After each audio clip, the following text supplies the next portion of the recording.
जय श्री राम। परम प्रिय मेरे भाई बहन, इस वीडियो में दीपावली पूजन के पश्चात विसर्जन की विधि और अर्पित की गई यानी कि चढ़ाई गई सामग्री को कैसे हम हटाएं और उनका क्या करें उसके विषय में निवेदन करने जा रहा हूं। तो अगर आपको कहीं बाहर नहीं जाना है यानी कि ऑफिस में है तो बात अलग है, नहीं अगर घर में पूजा किया है तो उस दिन जो है हमें विसर्जन नहीं करना चाहिए।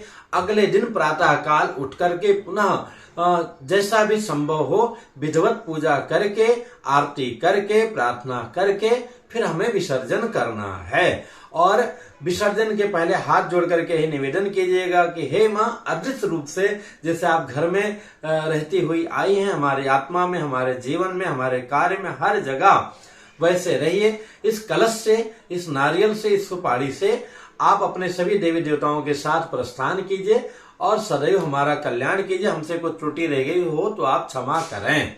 ऐसा सोच करके बाएं हाथ में चावल ले लीजिएगा। चावल लेने के बाद में सब जगह दो दो दाना चावल छोड़ दीजिएगा। वहां छोड़िएगा जहां सुपारी पर अथवा मिट्टी की मूर्ति पर आपने अथवा नारियल पर आवाहन किया है और दिया इत्यादि के पास में। जो घर की मूर्ति है जिनका आप रेगुलर पूजा करते हैं उनके ऊपर मत डालिएगा। ऐसे पड़ जाए तो बात अलग है, पर ध्यान रखिएगा कि वो वहां पे हमें नहीं डालना है। तो चावल लेकर के ओम यान्तु देव गणा सर्वे पूजा मादाय माम कम इष्ट काम सिद्ध्यर्थम पुनरागमनाय च, इन मंत्रों को सुनते हुए अर्पण कर दीजिएगा, चावल डाल दीजिएगा। इसके बाद कलश को धीरे से हिला दीजिएगा। अब सर्वप्रथम जो आगे की सामग्री जैसे कि दक्षिणा इत्यादि वो उठाकर अच्छे से रख लीजिए। वो अपने आचार्य पुरोहित को दे दीजिएगा। कोई नहीं मिलेगा तो मुझे बताइएगा, कहीं ना कहीं हम भिजवा देंगे, बहुत जरूरतमंद लोग हैं।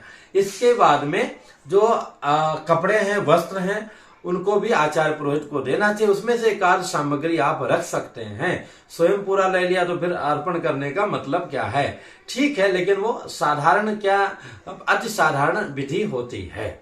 इसके पश्चात में जो फल फूल हैं कुछ अपने प्रसाद के लिए रख लीजिए, कुछ बांट दीजिए और आधा से अधिक हमें आचार्य पुरोहित को देना चाहिए। न मिले तो वितरण कर देना चाहिए। इसके पश्चात में जो कलश के ऊपर का नारियल है उसको हम चाहे बांध करके पूरा पश्चिम उत्तर दिशा में उसको टांग दें, लटका दें, अथवा जो है एक जो कलश है मतलब लोटा है, लोटा में जल भर के और उसके ऊपर नारियल ये करके हम कंटिन्यू रखें, अथवा उसको हम जल प्रवाह की व्यवस्था है तो जल प्रवाह मतलब जल में डाल दें।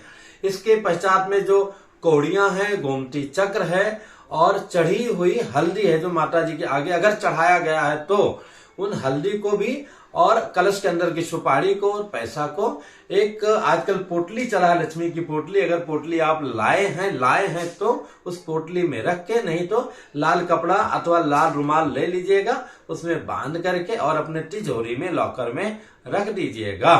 तो इस प्रकार से आप चीजों को हटा सकते हैं। जो नीचे बिछाया हुआ कपड़ा है उन कपड़े को देव कार्य में ले लीजिएगा और जो चावल इत्यादि है उसको चिड़ियों को नहीं, कबूतर इत्यादि को अथवा जो है जल प्रवाह कर दीजिएगा।